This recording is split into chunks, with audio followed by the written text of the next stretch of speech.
आज है 30 जुलाई, सद्गुरुवार का वरदानी दिन है। सुनते हैं आज के प्यारे बाबा के साकार रूप से चले मधुर महावाक्य। बाबा आज कहते हैं, मीठे बच्चे, बाप जैसा निरअहंकारी और निष्काम सेवाधारी कोई नहीं। बाप जैसा निरअहंकारी और निष्काम सेवाधारी कोई नहीं। सारे विश्व की बादशाही बच्चों को देकर खुद वानप्रस्थ में बैठ जाते हैं। बाबा क्या करता है? हम बच्चों को विश्व की बादशाही सौंपकर खुद वानप्रस्थ में बैठ जाते हैं। प्रश्न है, बाप का कौन सा पैगाम तुम्हें सारे विश्व को बताना है? उत्तर, सभी को बताओ कि तुम दुख हरता सुख करता के बच्चे हो। तुम्हें कभी भी किसी को दुख नहीं देना है। दुख हरता सुख करता के बच्चों को कभी किसी को दुख नहीं देना है। तुम सुखदाता बाप को याद करो, उन्हें फॉलो करो तो आधा कल्प के लिए सुखधाम में चले जाएंगे। यह पैगाम सबको देना है। जो इस पैगाम को जीवन में धारण करेंगे वह 21 जन्मों के लिए माया की बेहोशी से छूट जाएंगे। गीत है, हमारे तीर्थ न्यारे हैं। ओम शांति। मीठे मीठे रूहानी बच्चे, इस गीत का अर्थ तो समझ गए हैं। हम आत्माओं का वह बाप है। मुख्य है ही आत्मा। सारा ज्ञान किसका है? आत्मा का। अभी तुम बच्चे जानते हो, हमारी आत्मा परमपिता परमात्मा के सम्मुख बैठी है। तुम्हारी सोल सुप्रीम सोल के सामने बैठी है। तुमको तो अपना शरीर है, इनको लोन लिया हुआ शरीर है। गुरु लोग मनुष्यों को यात्रा पर ले जाते हैं। भक्ति मार्ग के ढेर गुरु हैं। भारत में तो स्त्री अपने पति को भी गुरु और ईश्वर समझती है। बाप बच्चों को समझाते हैं, तुम बच्चे हो ना, समझते हो हम बेहद के बाप के बच्चे हैं। बेहद का वर्षा फिर से लेने आए हैं। जैसे 5000 वर्ष पहले लिया, ऐसे लेने आए हैं फिर से। अभी हमें सदगति को पाना है, ये तो निश्चय है ना। सारी दुनिया दुर्गति में है, पतित है। पावन होने के लिए बुलाते हैं तो भारत में कितने ढेर के ढेर गुरु हैं। कोई को 100 फॉलोअर्स, कोई के 500, कोई के 50 भी होते हैं, कोई के लाखों करोड़ों भी होते हैं। जैसे खोजो का आगा खां गुरु है, कितने उनके फॉलोअर्स हैं, उनको कितना रिगार्ड देते हैं। फिर भल कुछ भी करने वाला हो, लेकिन उनका मान कितना है। कुछ करे ना करे, लेकिन उनका गुरु होने के कारण मान बहुत है। भक्ति मार्ग में गुरु अनेक हैं, फिर वह भी नंबरवार होते हैं। कोई की कमाई पद्मों की होती है, आगा खां की कमाई तो बहुत है।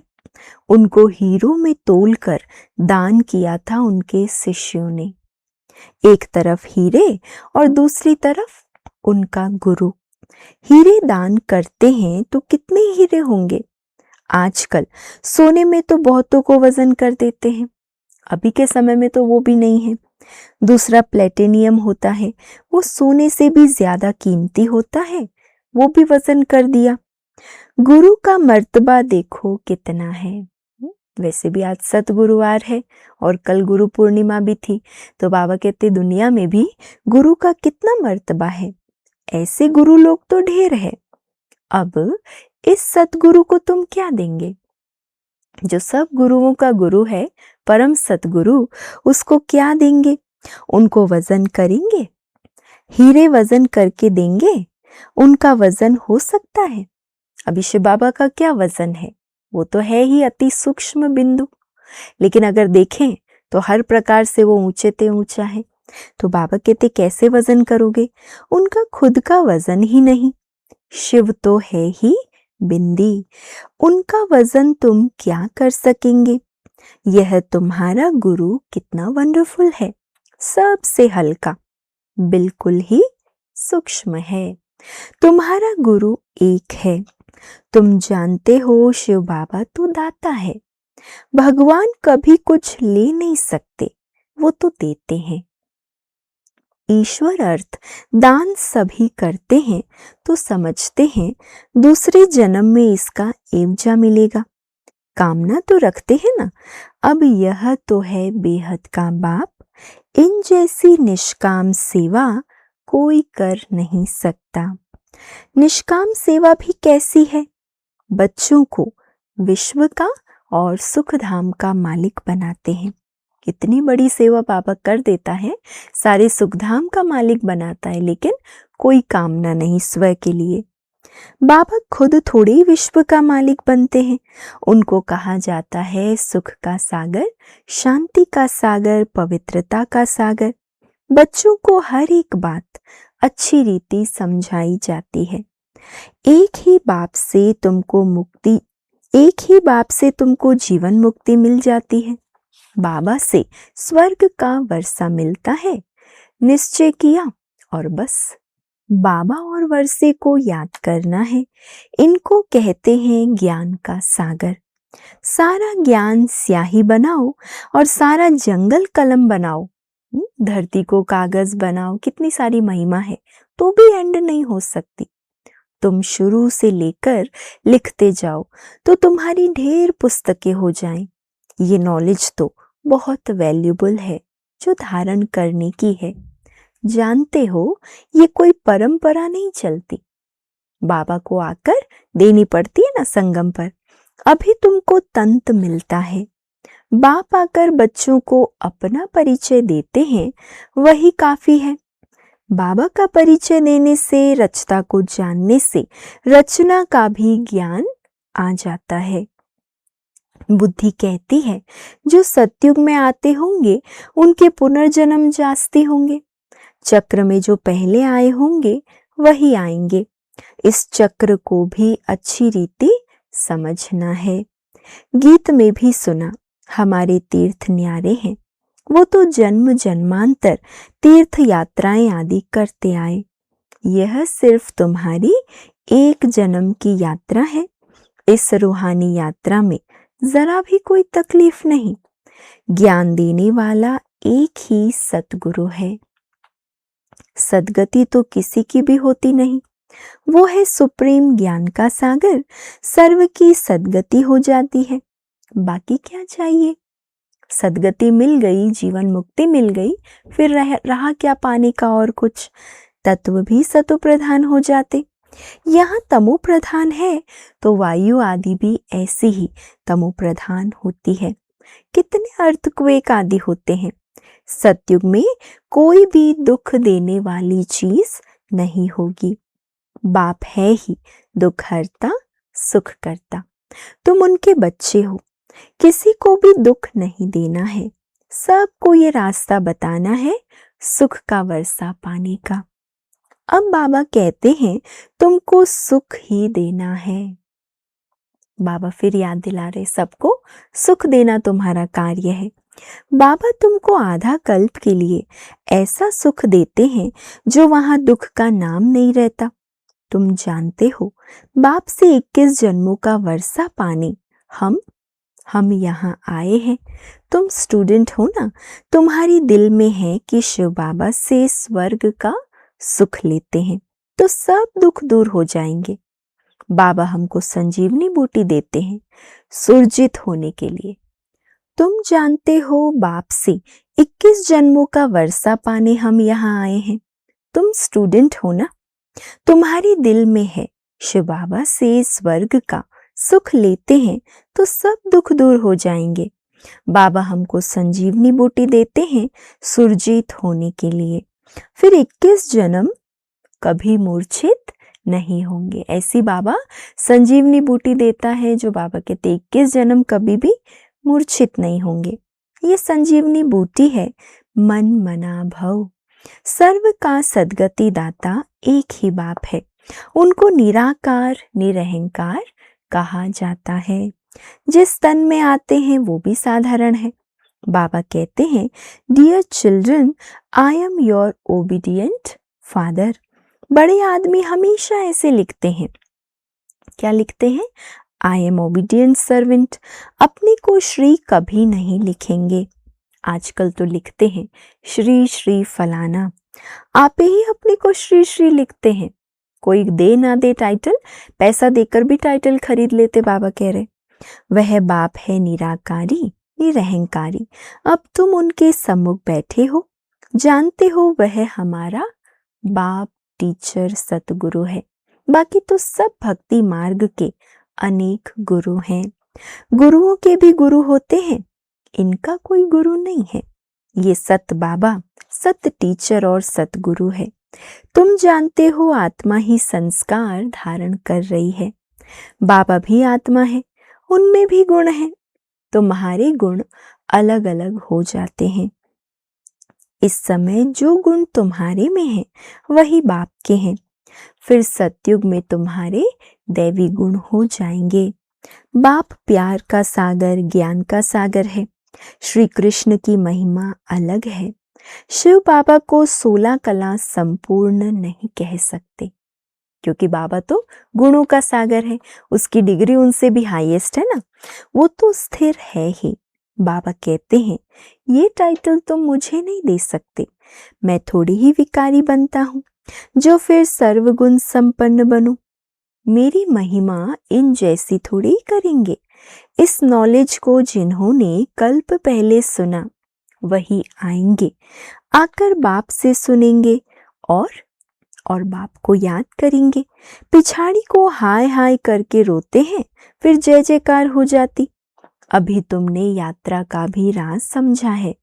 इस यात्रा से फिर तुम कभी मृत्यु लोक में नहीं लौटते। उन यात्राओं से फिर घर लौट आते हैं। कितने मनुष्य स्नान करने जाते हैं। भक्ति का विस्तार देखो कितना है। जैसे झाड़ कितना बड़ा अथाह होता है, बीज तो बिल्कुल छोटा होता है, वैसे भक्ति का भी विस्तार कितना है। ज्ञान का एक डुबका भी सदगति कर देता, और भक्ति में तो उतरते उतरते आधा कल्प लग जाता। यहाँ तुमको सीढ़ी चढ़ने में 1 सेकंड लगता है। लिफ्ट कितनी अच्छी है, नीचे से एकदम ऊपर अपने घर ले जाती। इसको कहा जाता है चढ़ती कला सर्व का भला। सर्व का सदगति दाता एक ही बाप है। अब ज्ञान और भक्ति का फर्क देखा। ज्ञान भक्ति वैराग्य है ना, सन्यासियों का है हद का वैराग्य। बाबा ने समझाया है वैराग्य 2 प्रकार का है। एक है हद का वैराग्य जिससे कोई सदगति नहीं होती, और दूसरा है बेहद का वैराग्य जिससे तुम्हारी सदगति हो जाती है। अभी सदगति के लिए तुम बच्चों को श्रीमत मिलती है श्रेष्ठ ते श्रेष्ठ बनने की। अब श्रेष्ठ दुनिया की स्थापना हो रही है श्रीमत पर। यह भ्रष्ट दुनिया रावण की मत पर बनी। हम श्रेष्ठ बन रहे हैं, ये बातें तुम ही जानो, दुनिया बिल्कुल नहीं जानती। तुम्हारे लिए ही तो कहते हैं ये ब्रह्मा कुमारियां विनाश कराने वाली है। सचमुच विनाश तो होना ही है, इससे ही तो कल्याण होना है। कल्याणकारी बाप आते हैं तो महाभारी लड़ाई लगती है। कहेंगे हमने कहा था ना कि ब्रह्मा कुमारियां विनाश करेंगी। बरोबर विनाश तो होना ही है। पुरानी दुनिया विनाश होगी, हम नई दुनिया स्थापन करते हैं। पुरानी के बाद नई जरूर है ही। कल्प कल्प विनाश होता है, तब ही भारत में स्वर्ग के द्वार खुलते हैं। परंतु वो लोग समझे कैसे? आगे चलकर बहुत समझेंगे। बाप जब आते हैं तो पुरानी दुनिया सारी स्वाहा हो जाती है। तुम्हारा ये यज्ञ तो वंडरफुल है जिसमें आहुति पड़नी है, ये भी तुम जानो और न जाने कोई। विजय तो पांडवों की होनी है और सब खत्म हो जाएंगे। बाकी तुम पांडव रहते हो, फिर नई दुनिया में राज्य करते हो। ये नॉलेज बड़ी वंडरफुल है। सबका दुख हरता सुख करता सदगति करने वाला एक ही बाप है। कितना मीठा और कितना प्यारा बाप है। कहते आए हो मीठे बाबा आप जब आएंगे तो हम आप पर वारी जाएंगे, मेरा तो आप, दूसरा न कोई। इसका मतलब ये नहीं है कि घर बार छोड़ यहाँ आकर बैठेंगे। नहीं, गृहस्थ व्यवहार में भल रहो, 7 रोज का कोर्स ले, फिर कहाँ भी जाओ, मन मना भव। बाप को याद करना है और वर्षा पाना है, बस याद की यात्रा में रहना है, इससे ही बेड़ा पार है। याद की यात्रा से ही बेड़ा पार है। ये भी तुम जानते हो कि पवित्र रहना है, छी छी खाना आदि नहीं खाना है। पवित्र रहना है, छी छी खान पान नहीं खाना है। मुरली तो मिलती ही है, कोई समय मुरली नहीं भी मिलेगी, आफतें आएंगी, हंगामा आदि हो जाएगा तो मुरली मिल नहीं सकेगी। तुम इन आंखों से जो कुछ देखते हो वो नहीं रहेगा, सब भस्म हो जाएगा। प्रलय तो होती नहीं, दुनिया तो एक ही है, नई सो पुरानी होती है। न्यू वर्ल्ड ओल्ड वर्ल्ड कहा जाता है, अब तो कहेंगे यह ओल्ड वर्ल्ड है, बाकी तो थोड़ा समय है। वो कहते हैं कल्प की आयु लाखों वर्ष है और कलयुग के लिए कहते हैं 40,000 वर्ष पड़े हैं। वास्तव में 5,000 वर्ष का चक्र है। तुम्हारी बुद्धि में सारी नॉलेज है। मनुष्य तो बिल्कुल कैसे बन गए, पत्थर बुद्धि है। एक्टर्स होकर ड्रामा के क्रिएटर डायरेक्टर को ना जाने तो उनको क्या कहेंगे। वर्ल्ड की हिस्ट्री ज्योग्राफी कैसे रिपीट होती है ये तो जानना चाहिए ना। जो अच्छी रीति जानते हैं, बुद्धि में धारण कर औरों को धारण कराते हैं, वह ऊंचते ऊंच पद पाते हैं। बाबा कहते हैं जो नॉलेज मेरे में थी वो अब तुमको दे रहा हूँ। ड्रामा प्लान अनुसार मैं रिपीट करता हूँ। मेरा भी ड्रामा में पार्ट है, भक्ति मार्ग में भी पार्ट बजाया। अब तुमको आकर बाबा क्या करता है, आकर अपना और रचना के आदि मध्य अंत का परिचय देता हूँ। मैं भी ड्रामा के बंधन में हूँ, मैं आता ही एक बार हूँ, अपना परिचय देने और रचना के आदि मध्य अंत का नॉलेज सुनाने। अच्छा, मीठे मीठे सिके लधे बच्चों प्रति मात पिता बाप दादा का याद प्यार और गुड मॉर्निंग। रूहानी बाप की रूहानी बच्चों को नमस्ते और हम सब रूहानी बच्चों की रूहानी मात पिता बाप दादा को याद प्यार, गुड मॉर्निंग और नमस्ते। शुक्रिया बाबा, शुक्रिया। धारणा के लिए आज का मुख्य सार, पहला, बाप समान ओबीडियंट बनना है। कभी भी किसी बात में अपना अहंकार नहीं दिखाना है, निराकारी और निरअहंकारी होकर रहना है। दूसरा, बाप टीचर और सतगुरु के कॉन्ट्रास्ट को समझ निश्चय बुद्धि बन श्रीमत पर चलना है, रूहानी यात्रा पर रहना है। आज का वरदान, पुरुषार्थ सब शब्द को यथार्थ रीति से यूज कर सदा आगे बढ़ने वाले श्रेष्ठ पुरुषार्थी भव। पुरुषार्थ शब्द को यथार्थ रीति से यूज कर सदा आगे बढ़ने वाले श्रेष्ठ पुरुषार्थी भव। कई बार पुरुषार्थी शब्द भी हार खाने में व असफलता प्राप्त होने में अच्छी ढाल बन जाता है। पुरुषार्थ शब्द कह कहकर अपने आप को ढीला कर लेते हैं, असफलता में भी अपनी ढाल बना लेते। जब कोई भी गलती होती है तो कह देते हो हम तो अभी पुरुषार्थी हैं, लेकिन यथार्थ पुरुषार्थी कभी हार नहीं खा सकते, क्योंकि पुरुषार्थ शब्द का यथार्थ अर्थ है स्वयं को पुरुष अर्थात आत्मा समझकर चलना। ऐसे आत्मिक स्थिति में रहने वाले पुरुषार्थी सदैव मंजिल को सामने रखते हुए चलते हैं। उनकी आंखों के सामने उनकी मंजिल सदा रहती है। वे कभी रुकते नहीं, हिम्मत और उल्लास को छोड़ते नहीं हैं। स्लोगन, मास्टर सर्वशक्तिमान की स्मृति में रहो, यह स्मृति ही मालिकपन की स्मृति दिलाती है। मास्टर सर्वशक्तिमान की स्मृति में रहो, यह स्मृति ही मालिकपन की स्मृति दिलाती है। आज का व्यक्त इशारा, कोई भी कार्य करते या बात करते बीच बीच में संकल्पों की ट्रैफिक को स्टॉप करो।